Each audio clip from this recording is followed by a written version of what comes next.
Hey guys, I just wanted to share something. This is pretty wild that, the very thing I used to hate, I absolutely am loving right now. Many of you might remember that I've shared that I used to be in the banking business before I became a barber. And one thing I used to hate when I was in the banking business was having to pick up the phone and dial for dollars, calling customers in, convincing them to sit in my chair, have conversation with me about investments, about personal loans, about finances. Banks would call it warm calls because we were calling the actual members of the bank. But to me, it was always a cold call. It was always a person I did not know trying to get them to come into the office. I started to get better at it because it's my job. I had to do that, but I ever enjoyed it. And so fast forward now as a barber, that's not really something I have to do until I committed to creating my men's skincare line, Burke Avenue.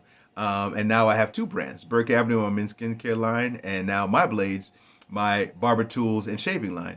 And so now I am actually picking up the phone, calling barber supply stores, beauty supply stores, beauty schools, or barber schools, convincing them that, hey, I stand by these products. I think these will be great products for your customers, for your students. And I am loving the calls, man. I'm loving the conversations about barbering, skincare, hair care, shaving, inspirational conversations. Not all the calls end up being a sale, but I tell you what, it ends up being a connection that I'm really appreciating and enjoying.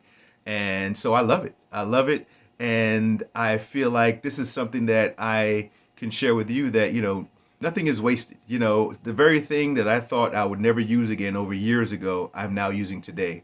And so the very things that challenge us on a day to day basis that are growing us, we never realize how much they could be used as a tool for our growth.